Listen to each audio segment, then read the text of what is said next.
What's up, everybody, and welcome to another episode of Wrestling with Johners. This is episode 120, and this is going to be a special Night 2 review of WrestleMania 36. So if you haven't caught it already, go out and check our Night 1 review. There was myself and Kurt Johansson from the Ringsiders crew and from Kurt's Angle podcast, and we broke down all the matches from Night 1 of WrestleMania 36. That's a really good listen. Go out and check that out on the archives. But today I've got two very special guests. It's a very rare three-man booth here on the Wrestling with Johners podcast, and let me introduce our guests to talk about Night 2 of WrestleMania 36. So first of all, I want to welcome a longtime friend of the show, and regular contributor to the wrestlingwithjohners.com website, Matt Bayliss. How are you, Matt? Good to have you back on the Wrestling with Johners podcast. I think the last time we had you on was when we reviewed TakeOver Blackpool 2 live from our hotel room. Yeah, that's seems like a hell of a long time ago now. I think lots changed in the world since then. But yeah, thank you for having me back on today. No, you're very, very welcome. And I want to introduce the undisputed, the undefeated, brainbuster quiz champion of the world, King Griz. Griz, how are you, sir? Number one in leaderboard, number one in your hearts. Always. Great to have you both back on the show. I think the last time we spoke to you, Griz, was around the same time as Blackpool 2, and I think we covered Night 2 of Wrestle Kingdom, didn't we? Kingdom, what were we up to? 14, I think, this year. So that was a really fun listen. So go and check those two shows out in the archive. But great to have you back on the show. And yeah, like I say, Night 1 of WrestleMania was quite good. Before we get into Night 2, let's just have your kind of thoughts and feelings on Night 1, some of the highlights and some of the things you've probably gone back and watched over again. So starting with you, Griz, I'm guessing you saw Night 1 of WrestleMania 36. What were some of the standout moments, anything you enjoyed or maybe not so much from that first night show? Well, the ladder match, first of all, was absolutely top-notch, and obviously everyone is talking about the Boneyard match. Yeah, that was pretty epic. That was some cinematical genius, and I'm not even 100% sure if that's a word, but I'll go with it. Yeah, cinematical genius. Is that something you use in everyday life? Because you're a cinema manager, Matt. You'd know all about cinematical genius. Yeah, I mean, I really appreciate it just in the purely for the visuals that it came up with. It was it was a bit like B-movie slasher film and everything. It was great fun. I mean, I made the kids watch it yesterday when I watched it back over, and they were captivated by it the whole time. And it sort of like works on so many levels. And Undertaker's always good, so he's always value for money. So yeah. Obviously, that's a different issue. But. Yeah, do you think it's added to giving the Undertaker maybe a little bit more longevity as well, having these kind of location shoot matches, maybe another Boneyard match sometime in the future? And Kurt brought up in yesterday's episode, Night 1 of WrestleMania 36, that potentially it could be an opening to eventually have that Sting Undertaker match, or many more matches like that. But going back to you, Griz, any thoughts on future Boneyard matches featuring the Undertaker? Yes, please and thank you. I would even take a whole pay-per-view of it. Yeah, definitely. Similar to that entire episode of Impact they'd done from the Hardy compound. Yeah, that was pretty epic. That. Yeah, but it could, like I say, open up possibilities because we know the Undertaker's limited, and I think they're going to be launching a documentary series on the Undertaker on the WWE Network very, very soon. I think there was a glimpse of that after last night's Night 2 WrestleMania. But with this kind of limited agility and being able to get around the ring as well as he used to 20-30 years ago, that could be the way forward for future Undertaker WrestleMania appearances. But let's get stuck into Night 2 then, gents. So I didn't catch the kickoff show straight away, but I kind of read that it was fairly good. Went back and watched it this morning. It was, of course, Natalya versus Liv Morgan. It was an okay match. I think they gave them how many minutes? I think they gave them 2 more minutes than the kickoff match from the night before, Gulak versus Cesaro. So that's a kind of one interesting nugget of really information nice there. But 6 minutes 25 seconds they got last night, and it was an okay match with Liv Morgan coming out the winner. And then we go straight into the main show. Now, a lot of people are calling this possibly the match of the night, or certainly one of the matches of the weekend, but it was Charlotte Flair versus Rhea Ripley for the NXT Women's Championship. So, in this match, it was quite a physical match. There was lots of hard hits. There was an early riptide from Ripley leading to a close near fall. Charlotte goes to the outside to recover. There's lots of intensity in this match, fellas. Both of them laying in some stiff chops and kicks throughout this one. Charlotte goes after Rhea's left leg, wrapping it around the ring post a couple of times, and Rhea did a great job of selling the injury throughout this match. Then Charlotte gets caught on the top turnbuckle. Rhea drops her face first with like an electric chair, and then eventually getting a 2 count from quite an impressive missile drop kick. And then Ripley is able to hook in a standing cloverleaf. That's always impressive to see, and gets another close near fall from a big boot to the face of Charlotte. Then it's Charlotte's turn to get on the offense. She gets a close near fall with a trademark spear, gets a 2 count there before hooking in a figure 4 leg lock. Ripley tries to reach the ropes, but Charlotte transitions into a figure 8, causing Ripley to furiously tap out to end the match. And we have a new NXT Women's Champion in a fairly good 20-minute match, fellas. So this was a really good match. Like I say, they were certainly laying in the chops. Quite a physical match. Good way to kick off night 2 of WrestleMania. Some great selling from Rhea Ripley, with obviously Flair targeting the leg, which paid dividends in the end of the match. And like I say, many are calling this the match of the night, or certainly one of the matches of the weekend. But Matt, going over to you, Charlotte versus Rhea Ripley. Any thoughts on what went down last night between these two?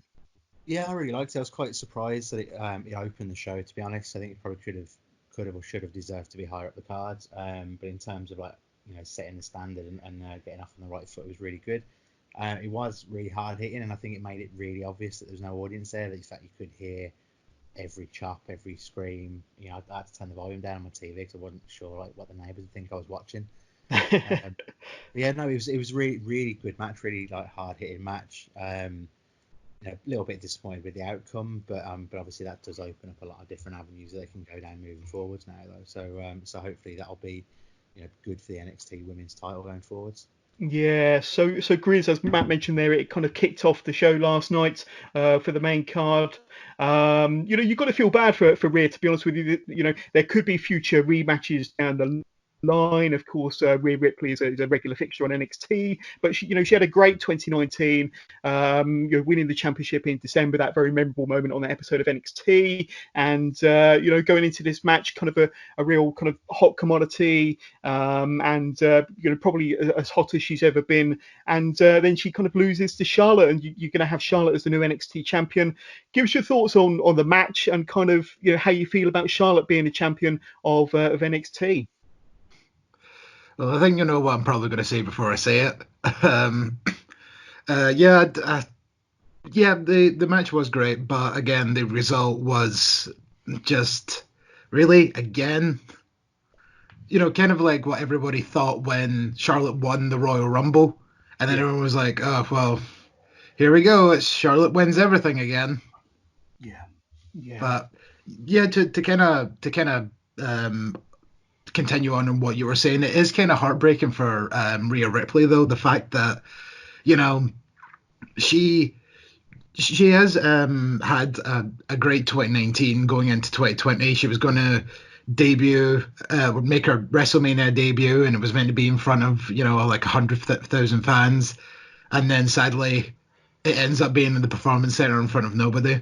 It's little things like that, especially because in the build-up, it showed her in the stadium, and she spoke about how much that meant to her to be this young into her career, and then come into this big stadium to perform in front of all these people, and then it just didn't happen. And while the match itself, to go into that, was actually very, very entertaining, there was actually some very disturbing-looking knee bends during some of those points when Charlotte was pounding on Rhea Ripley's knee. There was some very good selling ones that made you cringe a little. But as I say, all of it was good except Rhea should have won. She hasn't been champion for that long, and I feel as if maybe you could have left the title on her for a while and then maybe tried to build up a rematch at SummerSlam or something, so that gives Rhea another couple of months as champion before maybe taking the belt off of her.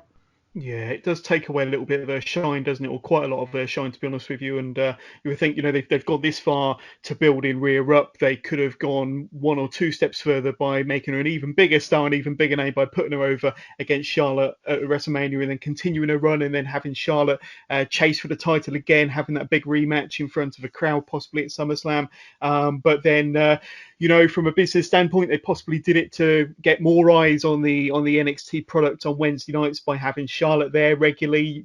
Possibly you've got to think that way as well, leading to maybe a bit of a chase from Rhea for a possible rematch. We'll speak a bit more about Bianca Belair a bit later on in connection with another match, but potentially it could, if Belair stays in NXT for a bit longer, it could lead to that match that we were kind of hoping we'd see at WrestleMania, maybe Belair versus Charlotte in some form or fashion over the title. You never know, but yeah, it's going to be interesting to see how long they keep the championship on Charlotte Flair, because obviously there's going to be conflicting, dare I say it, travel schedules or filming schedules. Of course, we know that she's in a relationship and engaged with Andrade, who's on the Raw brand. So that it's interesting to see how these different parts come together regarding filming schedules, travel schedules in the future, with them being on different brands, because we know that she kind of, she politicked to have Andrade on the same brand as her, is my understanding. But very interesting. But like I say, going back to the match, a really hot way to kick off the show last night.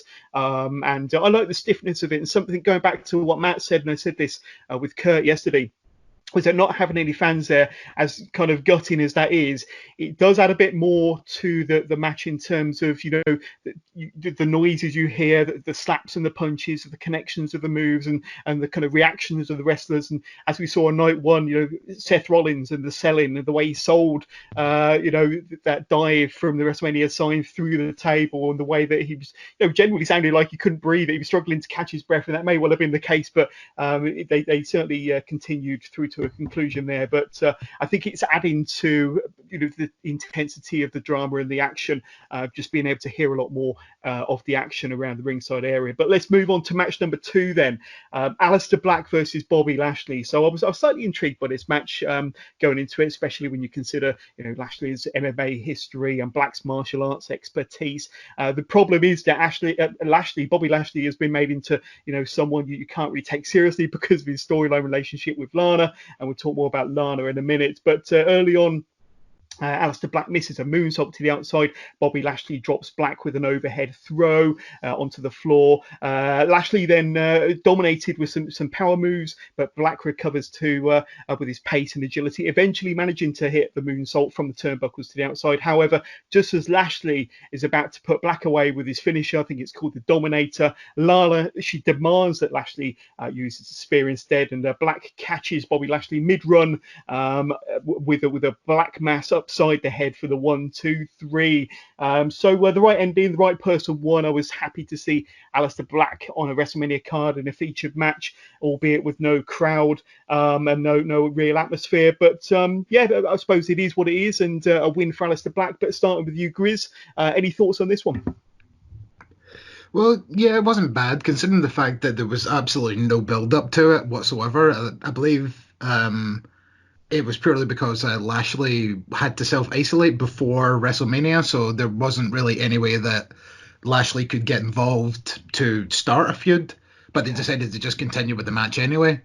But nevertheless, when we looked at it on paper, I was like, well, this is going to be a dud match where maybe I'll go and rifle the cupboards and see if there's anything to snack on, but I ended up kind of sitting watching it more than I thought I would, and it definitely came off a lot better than I was expecting in my head. But I fully agree with it being the right call to have Aleister Black win this one.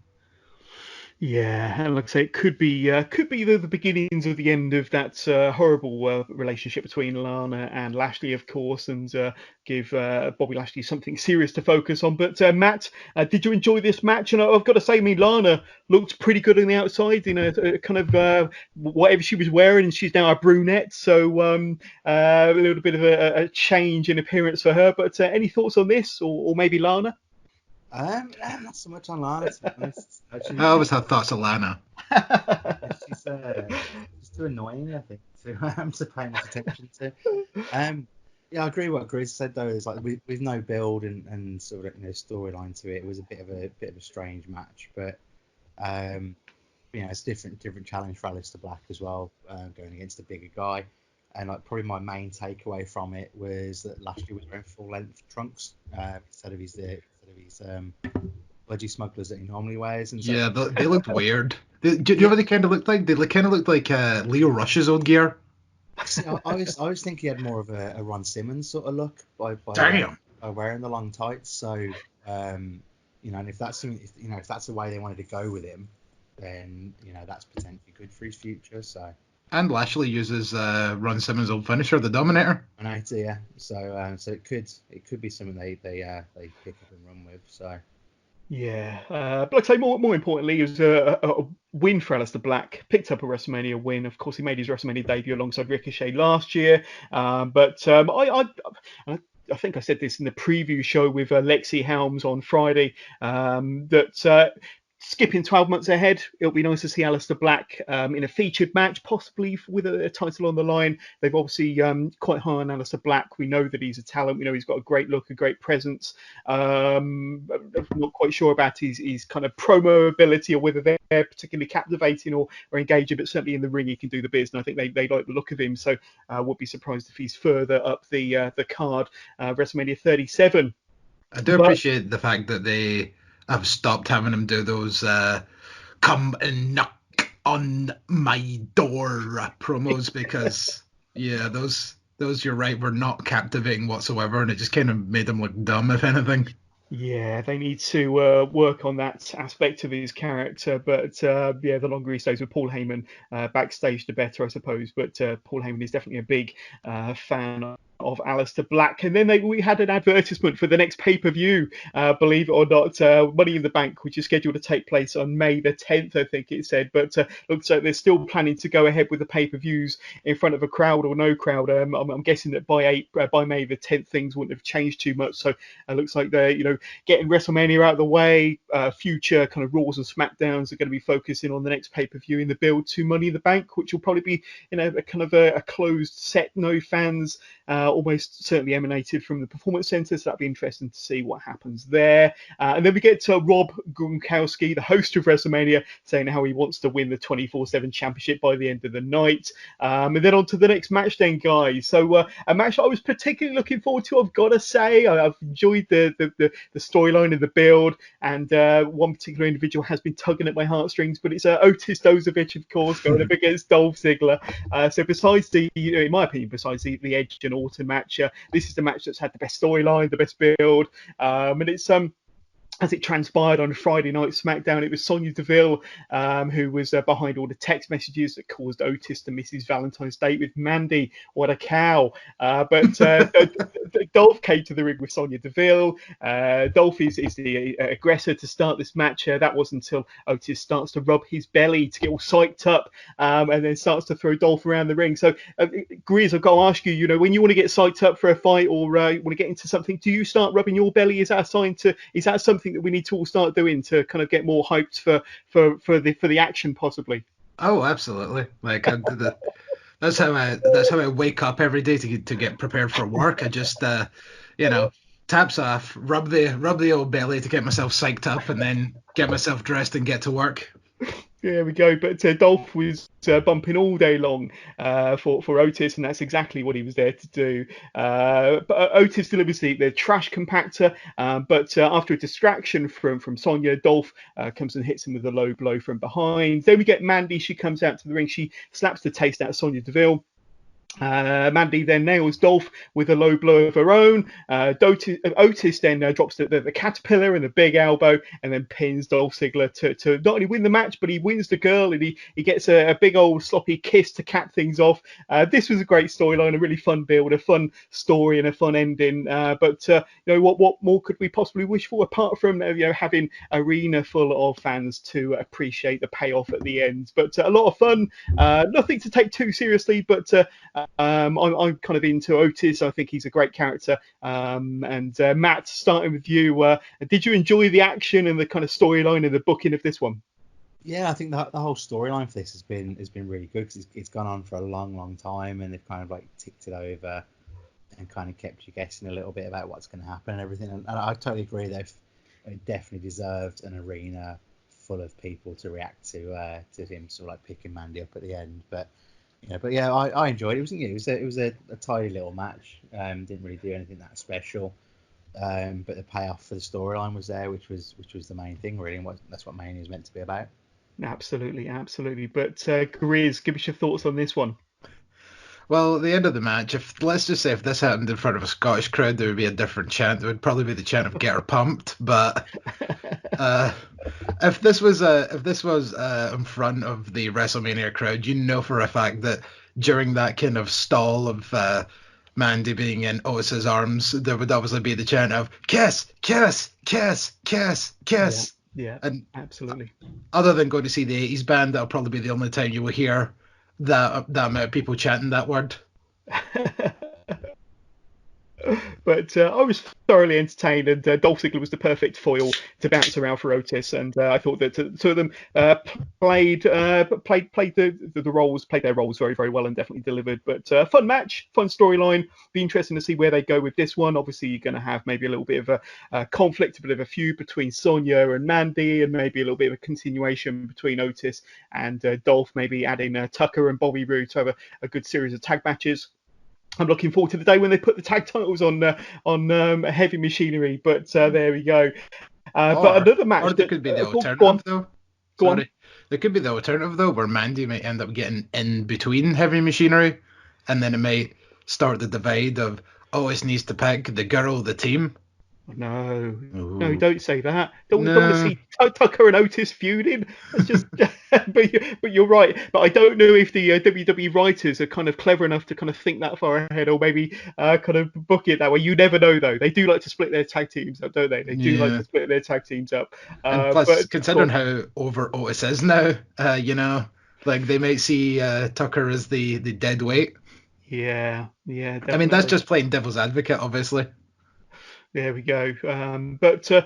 Yeah, we will see. It's one of them kind of situations where we'll have to tune in and find out. But I think a lot of us are kind of big Otis fans. I'm sure they've kind of got things in the works for, future for Otis more in the singles ranks as opposed to tag team ranks. I'm sure it'll probably, we'll see what develops there. But I do like Heavy Machinery. Don't want them to split just yet. But as long as they're involved in regular storylines and, keeping them on screen, that's all that matters to me. But yeah. There we go. Edge versus Randy Orton, the last man standing then match then, gents. And this one's been quite divisive. It's had a lot of critics. It's had its people that have really enjoyed the match. But I've got to say, going into it, we spoke about the Otis and Dolph and Mandy storyline. This has probably had the best storyline going into it, the best build of any of the Mania matches. You had that epic, unforgettable, really emotional return of Edge at the Royal Rumble, of course. The vicious attack on Raw the following night by Orton. Orton then RKOing Beth Phoenix. The promos you've had from Orton, and especially the epic promos from Edge in the build to this Mania match. Although the match has been panned by many, but going into this one before we talk about the highlights of the match, gents. I don't know if you had a chance to watch the Edge. Was it the Edge 24/7 or 24 special on the WWE Network? That was quite emotional. It was filmed over quite a long period, where originally it was a documentary just to kind of capture Edge and his kind of career after WWE, and then he kind of found out that he could go and that he could wrestle and started training. It was the build up to that and his secret appearance at the Royal Rumble. Have any of you managed to catch hold of that yet? No, I've not had a chance to watch it yet. It's definitely something that I do intend to get around to as soon as possible. Although from listening to what some people say, I think probably a box of tissues is probably needed. Yeah, no, I totally agree. It does tug at the heartstrings. It's quite an emotional watch. But let's get into the action then, because it was a pretty intense match. And after Edge, he makes his entrance. He waits in the ring and he waits, and then for Orton to make his appearance. And then Orton does come out finally from behind with an RKO from out of nowhere. Little did we know that Randy was dressed up as one of the cameramen on the outside. The match officially gets underway with Orton nailing a second RKO straight away. The match goes to the outside, where Orton nails Edge with the camera. They fight around the backstage area of the PC into the weight room. Now, the last time we saw the weight room of the PC was during the Gargano and Ciampa brawl from a few weeks ago. That was pretty epic. Here, Randy Orton attempts to put Edge's head into some kind of lifting straps or lifting contraption in a possible hanging spot. Thankfully, they didn't turn that into anything. Edge manages to escape. We'll talk about more about that spot in a minute. Yeah, exactly. Edge then he recovers to kind of pummel Randy Orton. They fight back into the production area and then back out to the ringside where Edge is thrown off the stage and into the barricade. They fight into the boardroom where Edge comes swinging off of the ceiling and down onto Orton with a big elbow, who's laid across the boardroom table. They fight through to the backstage storage area where Orton rams Edge's head into a stack of steel steps. Always handy to know they've got a handy supply of steel steps in case they need them, all stacked up in a nice neat pile. Edge then climbs onto the top of the storage cage to drop a big elbow, driving Randy through a set of tables down below. That was pretty awesome. Orton gets a nasty gash cut on his back there from that table spot. Orton then delivers a draping DDT onto the back of a pickup truck. Edge then climbs onto the top of the trailer, followed by Orton, who gets speared by Edge on the roof of the trailer. Orton then delivers an RKO before bringing two chairs up onto the top of the trailer, setting up a possible concerto. But Edge is able to turn things around with a chokehold. He puts Randy Orton out and then delivers a concerto of his own to Randy Orton. The referee counts to 10 and Edge wins the last man standing match in this quite emotional, hard-hitting, epic grudge match, you could say, and I thoroughly enjoyed it. Now, the match didn't go down too well, as I said, with the likes of Dave Meltzer and various people calling it the most boring match in WrestleMania history and possibly the worst match of the year. It was the second longest WrestleMania match in history. I don't know if you're aware of that. Obviously, the longest was the Iron Man match between Brett and Shawn. This one went 36 minutes, and there's been a lot of controversy about that attempted hanging spot as well in the weight room. But I thought it was a good comeback match for Edge. It did go quite long, 36 minutes as I mentioned. But starting with you, Matt, any thoughts on this one? Were you a fan of it? Did you enjoy what they did? Any bits of it that you didn't enjoy? Well, yeah, I enjoyed it. I didn't, until you just said that, I didn't realise how long it was. I mean, I was aware that it was fairly long, but I didn't realise it was that long. And I think it was kind of necessary because, you know, if you pay off for a last man standing match in 10 minutes, you're going to get criticised for sort of like, you know, for battering it in that amount of time as well. So it makes it more legit, I think. And with the sort of the hanging thing, I think that's being blown out of proportion because for starters, he puts his arm through first. Yeah. Because he's just trying to prop him up so he can carry on inflicting pain and telling him he loves him at the same time. So something we all strive for, obviously. But I really liked it. I think the fact that it was slow and methodical kind of played to the storyline and to the emotion behind it as well. And it's Randy Orton's character anyway. You know, slow and methodical and everything. You know, they probably, you know, maybe they did take a little bit of time between some of the spots and stuff, but overall I really liked it. I thought the ending was good, the payoff was good, and you know, definitely benefited from having an empty arena as well, because it didn't have to stay in the ring, didn't have to stay in public view or anything as well, so they could just go off and give you a guided tour of the PC. Yeah, definitely. And Griz, I mean, I enjoyed it. When I was watching it, I was really into the action. Maybe in hindsight, it probably did go 5-10 minutes too long. I don't know. But then, like Matt said, it plays into the character of Randy Orton. It was Edge's first match back. He's not the spring chicken that he used to be. And his wrestling style and character has had to change now that he's returned. But quite a unique ending as well, kind of finishing the match on the top of that trailer. I thought that they did utilise their facilities very, very well. But give us your thoughts on what went down last night.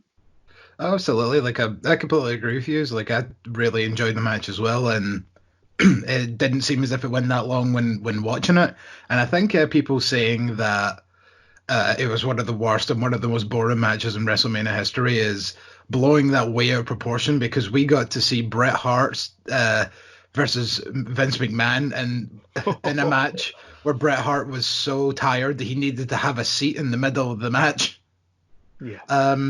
But before I get properly into the match, like, I did hear, I don't know exactly how accurate this is, but I did hear that Alter Bridge were actually meant to play Edge to the Ring if this was still in a stadium setting. Wow. And being one of the biggest Alter Bridge fans that you ever will meet in your life, at least 15 times I've seen that band live. Getting to see them perform Edge out at WrestleMania would have been something absolutely special for me personally, being a fan. And do they play the Edge's theme during their standard gigs? Yes, I've seen they played it every single time.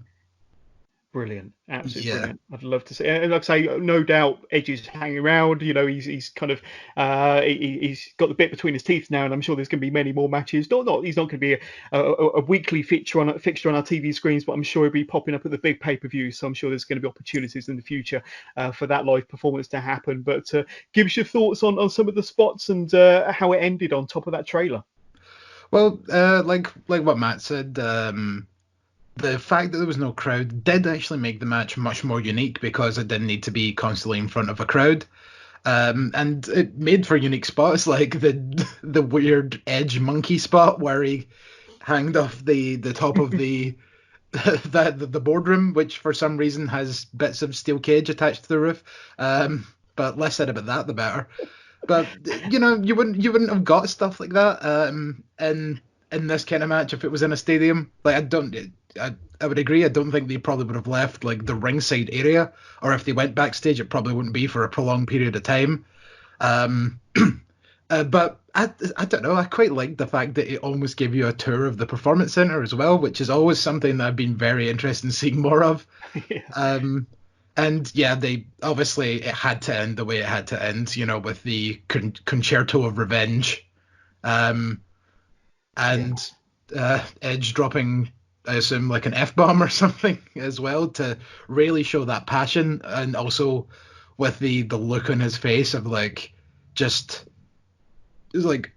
being completely broken down and the emotion pouring out of him just before he done it. And it's if there was a time to grab your Kleenex during the show, it would be during that point, because you could just feel the emotion coming out of him. Yeah, and regardless of the critics that this match has had, and whether it went too long or not, whether Dave Meltzer thinks it's boring or not, you can't kind of question the effort that these two put in, and both emotional effort, physical effort.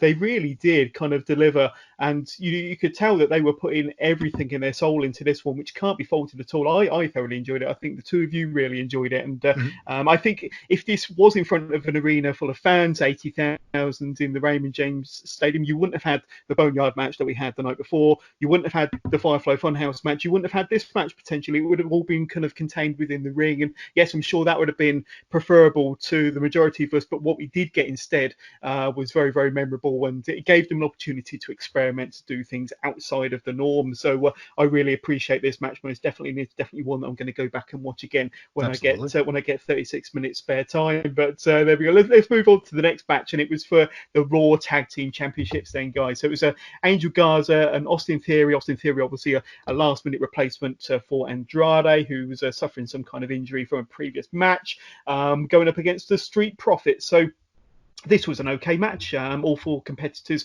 making their WrestleMania debuts. Montez Ford did a repeat of the huge dive that he did the night before on Monday Night Raw. This time there were wrestlers on the other end to catch Ford on this occasion, unlike Austin Theory, who completely missed him on that episode of Monday Night Raw. Angel Garza. There was a lump in my throat. That was pretty stiff, wasn't it? That was pretty sick. The thud that we.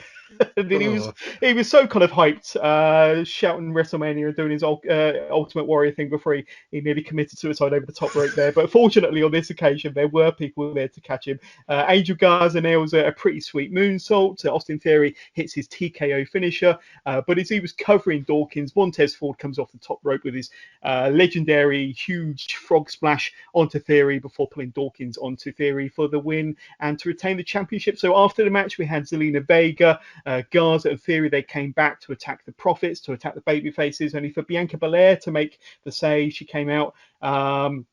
She nailed Vega with a KOD. I didn't realize it was called the Kiss of Death until they said on commentary last night. So you learn something new every day, I suppose. And then ending the segment with Bianca and the Profits celebrating in the ring. And it looks like, and certainly the rumor is, and it would appear here, that Bianca Belair is getting a post WrestleMania call up.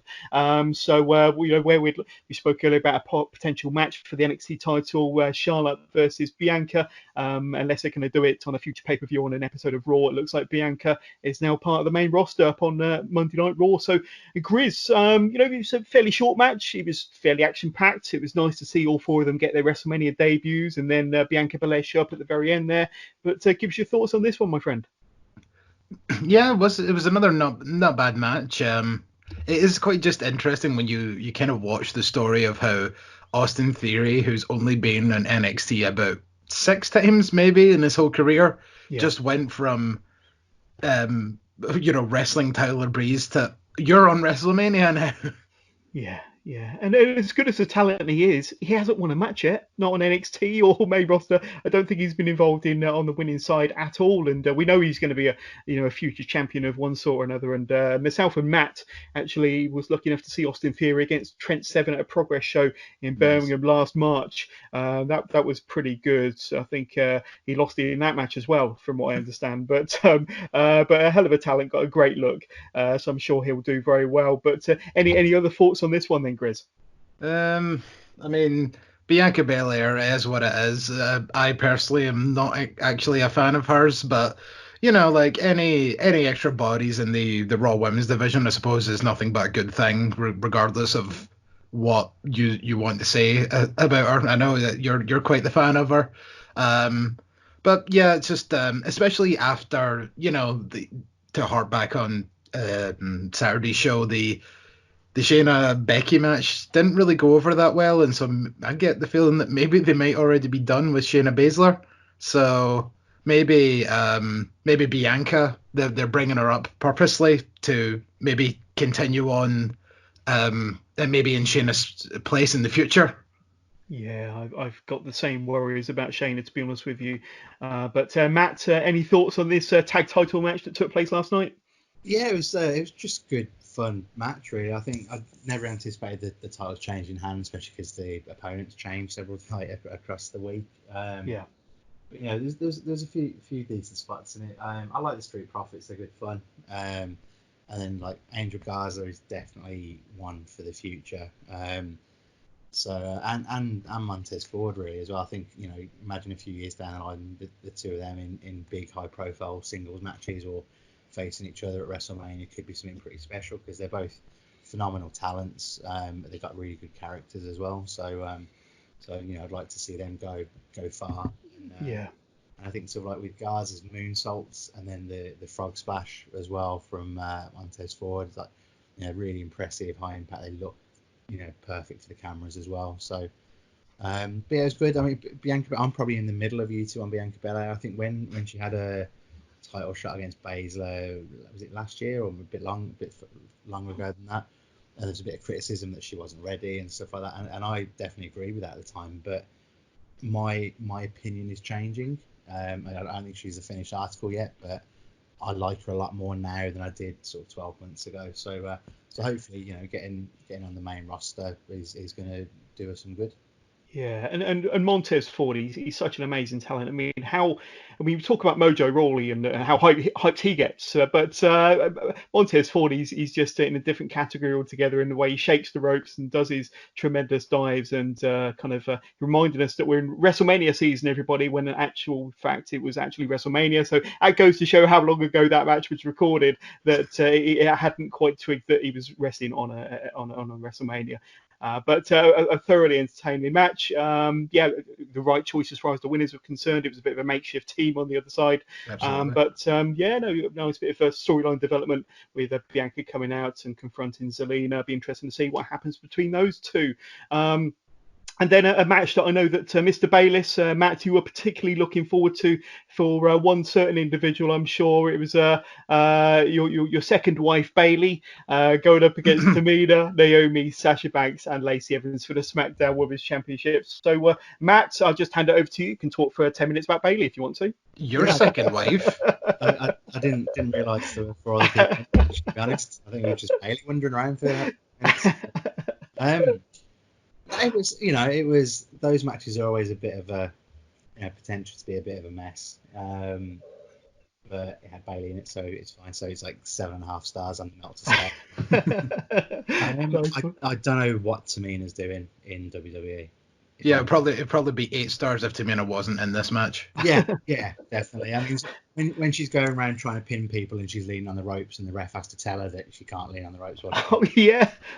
You've only been wrestling for like 15 years. Like, how do you not know that that's a thing? She's been in the WWE for 10 years, guys. Yeah. Can you believe it? Yeah, I thought it was good. I mean, it's always the way when you have the big opponent like that. It is obviously they're going to get eliminated, and it was a bit of a concerted effort between the 4 others to eliminate her. It serves a purpose of creating that spot, but otherwise I've no idea why she's there. And obviously it's going to sound like I'm just siding with Bailey, but when Paige was announcing the opponents and Bailey was taking the mickey out of Tamina, saying, "Oh, does she even still work here?" and stuff like that. And I do agree with her. I kind of forgot about her, to be honest. And hopefully she's being forgotten about now going forward. So, but it was good. I think they teased the Sasha and Bailey thing for quite a long time, to the point that everyone was expecting a payoff last night, which didn't actually happen. But it's definitely started to sow the seeds, and there's a little bit more to it there. So it's something that they can go forward with, hopefully, and sort of like develop from there. So yeah, I enjoyed it for what it was. There was, there was some good bits in it. There were some not so good bits in it. But Bailey's still the champion, so I am happy. So there we go. On WrestleMania 37. But as you mentioned, Bailey, she did retain. There was a bit of a mix-up in communication between her and Sasha at one point, which kind of further kind of plants the seeds. I think these two have had the slowest kind of split in history, but I'm sure they'll get there eventually. The final 2 ended up with it being Lacey Evans and Bailey, and then Sasha Banks came back in, delivered a backstabber to Lacey, which assisted. Bailey in getting the win and retaining the championship, and then it was Sasha who put the belt around her apparent friend Bailey's waist to kind of close that segment. And like I say, it's a nice bit of storyline development here, and I'm sure that we're going to get. We thought that we were going to get a heel turn from or a turn of interest from Sasha, but that didn't quite happen. Instead of keeping it hanging. Pardon me? A heelier turn. A heelier turn, that's right. Can you go any more heel than already being a heel, I suppose? But it looks like we're going to get a turn fairly soon. But it was what it was. It was a fairly long match, went about 18 minutes. But I'd say we got Tamina out first, which was the good thing, and then the match really started after that one. But let's move on to a match another match that's got people's tongues wagging, and there's a lot of interest going into this one. Can I just bring up before you go on the one spot in that women's match that was quite interesting? Go for it. There was the part where like Bailey and Sasha collided, and then that resulted in the whole hodgepodge that eventually got Sasha eliminated. But there was that point where like Bailey was clearly there, and she could have easily broken up the count if she wanted to, but just didn't.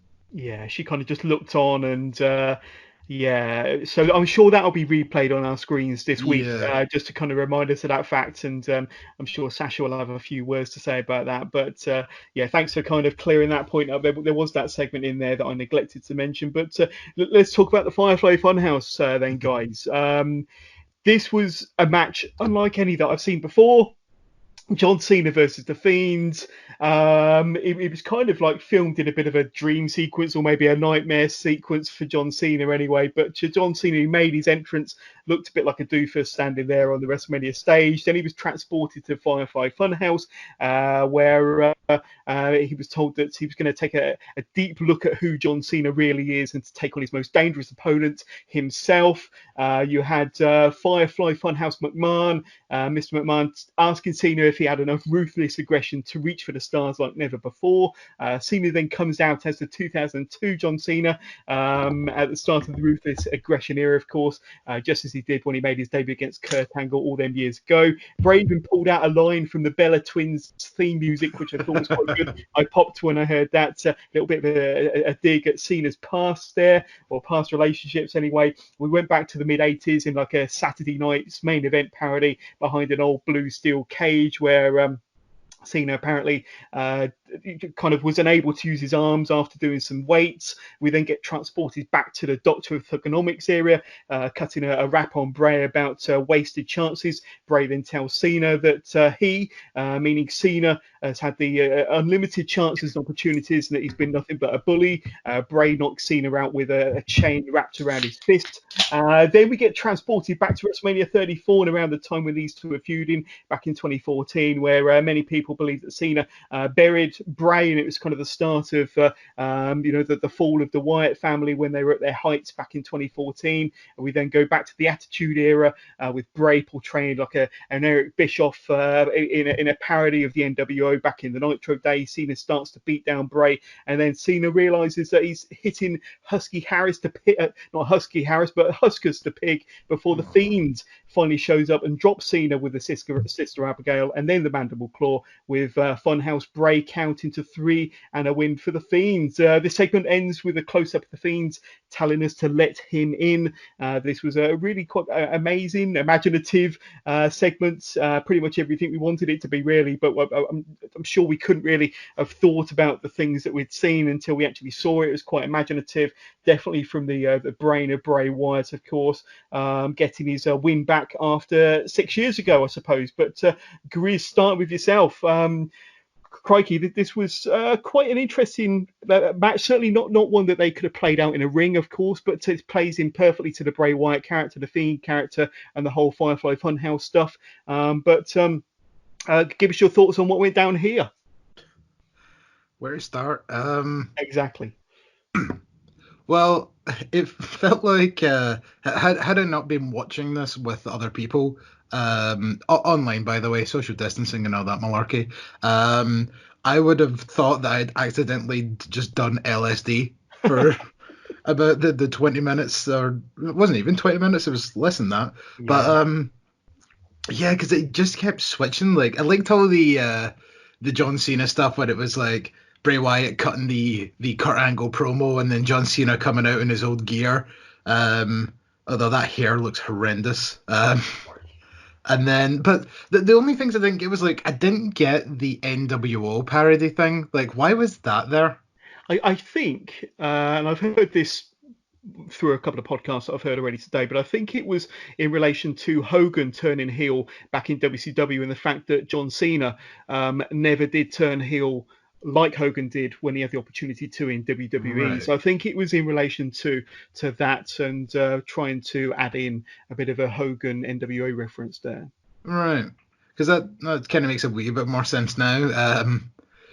But I thought this was, like, very well done, and I actually liked the way that, like, they kind of, like, they mentioned Husky Harris. That was probably the only kind of mention of that character, but then they done the old Bray Wyatt with the Hawaiian shirts and the old fedora. Yeah. And then finally ended up with the Fiend. It was very unique and very well done, and absolutely not what I was expecting going into it. I thought it was just going to be similar to that really not good House of Horrors match that him and Orton had a few years ago. Yeah, I think they definitely learnt their lesson after that one. But yeah. Any other thoughts on what went down? Well, then at the end of the match, John Cena just, disappeared. So does that mean that he's, like, now in, like, a weird kind of, like, purgatory, like, sort of, mystic realm in the Firefly Funhouse? And would this maybe lead to a rematch where he's trying to fight his way out at some point or something? There we go. You need to get in touch with the WWE. You've got some great booking ideas, but that you never know. You never know. But it will be strange to see John Cena pop out, unhurt, unharmed by what went down last night. But yeah, to fight his way out of limbo or purgatory would be quite interesting. Oh my god! Or even better, like, the next time they have a Firefly Funhouse, they just have, like, a John Cena puppet, and it's as if, like, all the puppets are, like, trapped former wrestlers, and John Cena's the newest addition to the family. Oh, superb. Matt, what's your thoughts on this one? And can you come up with any other weird and wonderful ways that they can reintroduce John Cena? I just thought it was really interesting because it did seem to be sort of like playing out. I think a lot of the failures that Cena's had, so reference to his marriage, and there was the bit where he had the opportunity to hit Wyatt with the chair at WrestleMania 6 years ago, and stuff like that. And it was quite.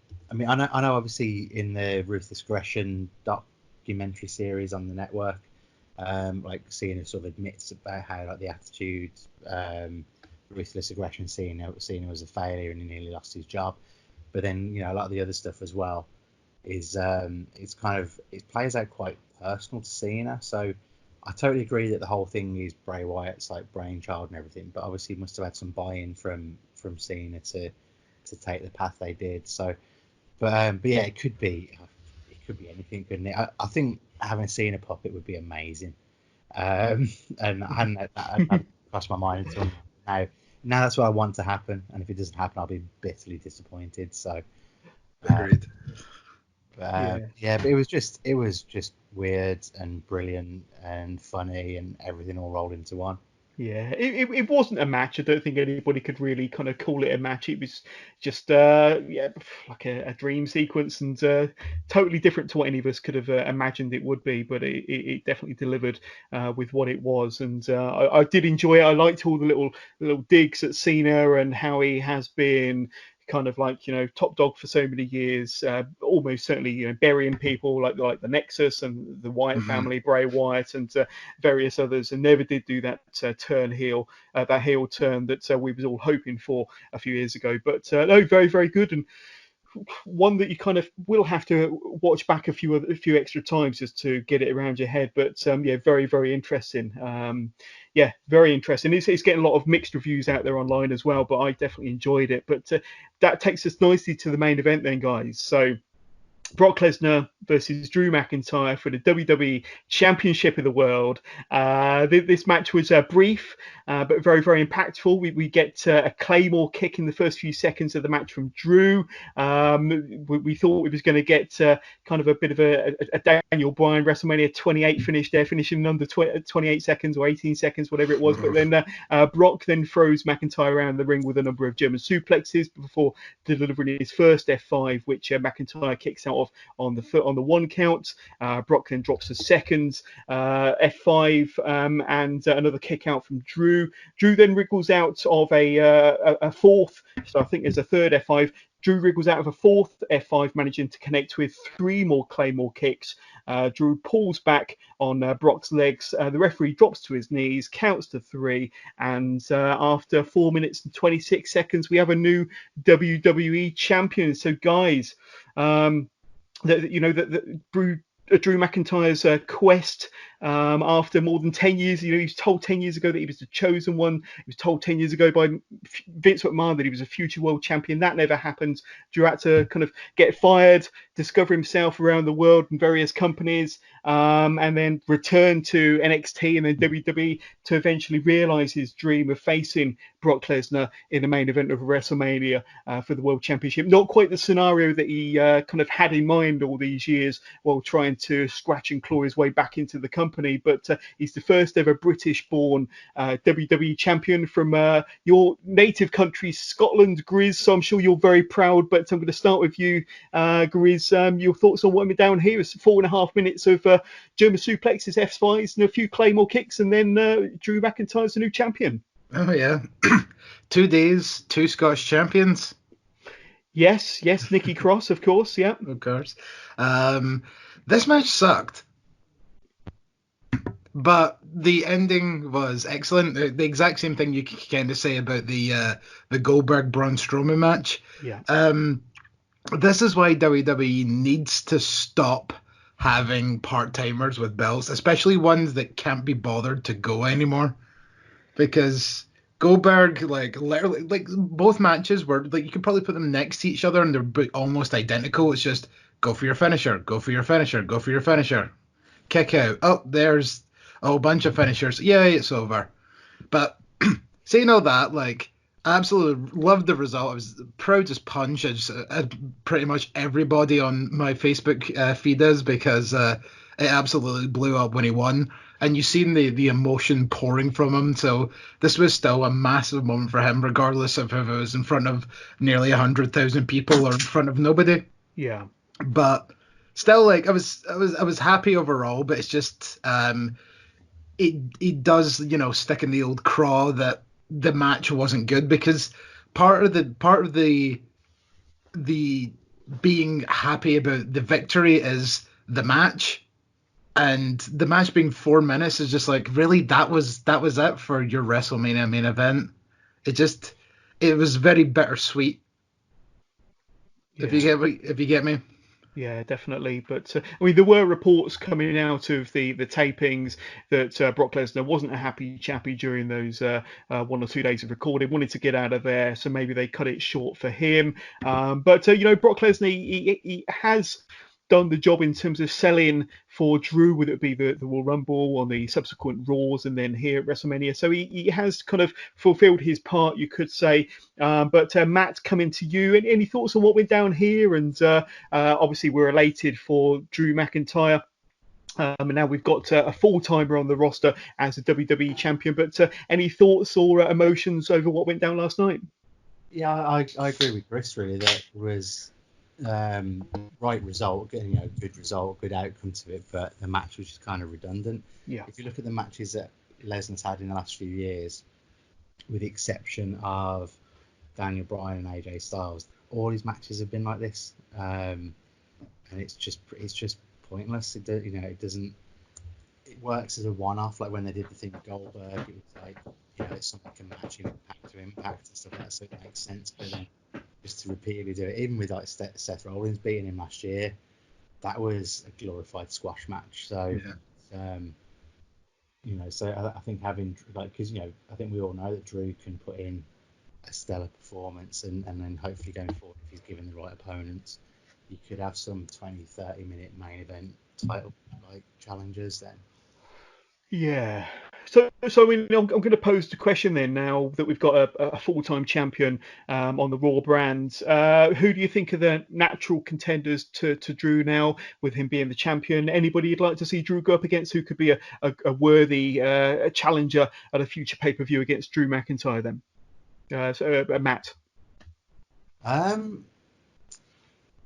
It's difficult to say at the moment, to be honest. Obviously, Randy's just been beaten in the last man standing match. But I think him and Drew could potentially have a decent run together. So the only main heel otherwise really is Rollins, but then even he got beat as well. So unless you're going to turn someone like Kevin Owens heel after he's just had a fairly successful run as a babyface just to go up against him, then I really don't know. So I'm hoping. No. But it's not an easy one. I mean, Griz, is there anybody in particular you'd like to see Drew McIntyre go up against, as a future challenger to the belt? Yeah, I've had a bit of an epiphany there. Go on. I'm pretty sure Jinder Mahal's probably due to return soon. Oh, no. Oh, no. But, or maybe Heath Slater. He's the only one not to have won the world title out of the three. Yeah, but yeah, exactly. Jinder and Drew have history, and even Mahal can claim that he has been a former WWE champion. So yeah, I mean, I have seen something on some. I think it was my wife that spotted it online this morning that Tyson Fury has sent out a challenge to Drew McIntyre, so he could be looking for a big payday somewhere down the line against Drew. But God, that would be an even worse match, wouldn't it? Yeah, well, which one of those is worse? I don't know. Like, you either have like the world's worst wrestler Jinder Mahal, or you have the best boxer in the world but not a wrestler, Tyson Fury. Like, either like that's like Alien versus Predator kind of things, of whichever wins we lose. Yeah. I can't think of anyone off the top of my head. I certainly don't want it to be Jinder or Tyson Fury, to be honest with you. But I'm glad for. Let's just kind of revel in the moment and celebrate the fact that Drew McIntyre has finally accomplished his childhood dream. But like I say, the only kind of kick to the gut really is that it was in front of no fans. But hopefully we'll have many more pay-per-views with Drew on top as the champion, with fans there to cheer him on and to see him have a lengthy title reign. So I'm going to go to both of you two gents to tell me what your kind of overall thoughts of night 2 of WrestleMania was. What were your kind of overriding memories? What were you kind of take to the grave with you from last night's show? On you go. Yeah, overall I enjoyed it, and I think given the context of the circumstances, across the weekend they've put on 2 decent shows. They've given 7.5 hours of entertainment, 2 nights. So I think the big takeaways for me, like the Firefly Funhouse was just mental. Yeah, bonkers. Like night 1, the ladder match, the KO match, and the Boneyard match in its own way were definitely the highlights. And there was Bailey, so we're all good. There we go, Bailey. Yes, and Griz, a similar question to you, but what would you say was your favourite or the best match of the 2 nights put together? Yeah, agreed, Bailey. No, well, I think Matt kind of hit the nail on the head there. See, for what, again, the circumstances, what they pulled off was something quite special, to be honest, and I do think they need to be commended for that, because there was a lot of people that were not hyped whatsoever going into this show. Like, I always like to try to keep a positive mind on things. I mean, sometimes WWE doesn't make that easy, but I'd say overall, like, both shows in general were like well worth the time that we all spent watching them over the past 2 days. And even saying that, the fact that it was over 2 days, I think helped a lot. Yeah. And I think, like, the last time I was on this show, me and you, John, we were kind of talking briefly about whether or not Mania should be a 2-day thing, and I think this kind of proves that not only did this worked incredibly well, and it should be something that maybe they should look into in the future. Yeah, and that was going to be my next question. I mean, do you think that they should try this with fans? I think that the next one is WrestleMania Hollywood, WrestleMania 37. Can't remember the name of the location, but to me, potentially you could do Raw on the Monday, the Hall of Fame on the Wednesday, Takeover on the Thursday, Friday you'll have the SmackDown, of course, and then WrestleMania on the Saturday and Sunday, followed by Raw and again the following day on the Monday. So it could work out into a nice schedule. Might have an extra night for the fans that are traveling to the area, making the most of their WrestleMania week. Could be extra money in the pockets of WWE, spreading it over 2 nights, whether they'll be able to get 70,000 people into a stadium 2 nights on the bounce. But it could work. I think it's certainly going to make them think about the possibilities, having seen what they were able to achieve over these 2 nights. But I mean, Matt, thrown over to you. Would you like to see more 2-night WrestleManias? And to kind of flip the question a little bit, a lot of the stuff they did was at other locations, kind of filmed in more of a motion picture type scenario. Certainly the Boneyard match and the Last Man Standing match, and obviously the Firefly Funhouse match. But would you like to see more of them type of matches on a 2-night Mania? Could it work? Yeah, I think definitely the 2 nights would work. So if you look back at this weekend, so across the 2 nights, they're both decent. But imagine if all that was just one night. Imagine that's 7.5 hours. Some of it was better than other bits. So I think if we'd have sat through 7.5 hours of it, we might be coming out with slightly different opinions on some of it. But I think that would definitely work. And I think with the Boneyard match and stuff like that, I think as long as they don't overdo it, I think it's definitely a way forward. And it brings back some like the big outlandish characters as well that we kind of grew up on. So where you've got your Undertakers and people can kind of like really kind of go to town with those gimmicks as well. Then so yeah, it's something I'd like to see more of, as long as they maintain that standard. Yeah, definitely. Well, I just want to thank you both for being fantastic guests on this special episode of Wrestling with Johners covering WrestleMania 36 Night 2. So, yes, Griz, starting with you, I know that you're heavily involved in a couple of other podcasts, certainly a Robot Wars podcast, if I remember rightly. Have you got any Twitter handles, or where can we find out more about your creative content that you do regarding Robot Wars, and where can we say hi to you on social media?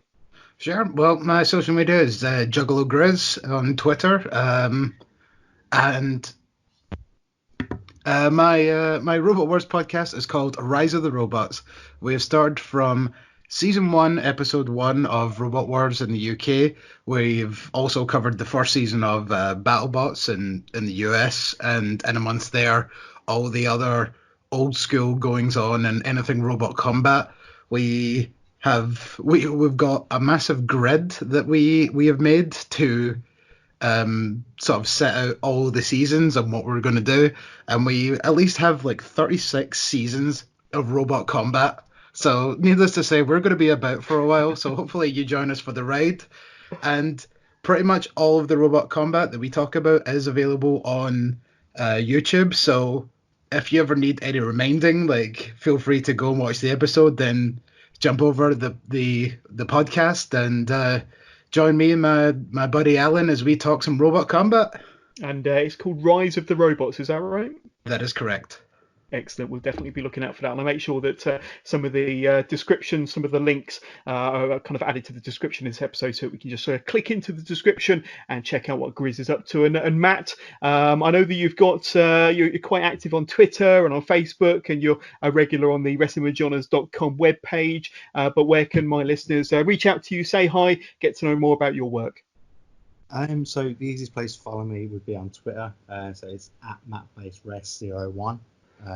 Or if you just go on the either John's Facebook group or John's web page, and you'll be able to find me on there, and I think there's links and stuff on there so you can get hold of me. Obviously, I'm sat at home with not a lot to do at the moment, like a lot of people, so social media is my friend, even though I find it not the most sociable thing. But yeah, if people are listening to this and they want to give me a follow, I don't have many followers, so come and keep me company.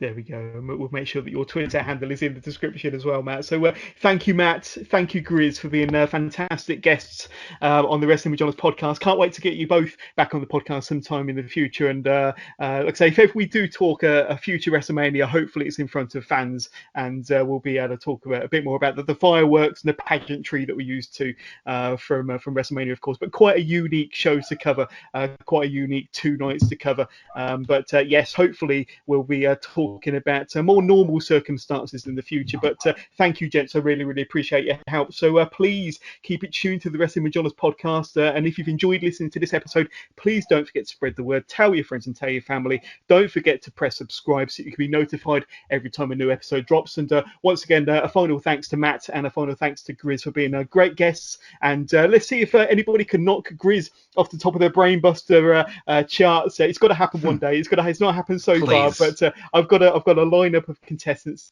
dying to knock you off the top, but we will see. We can.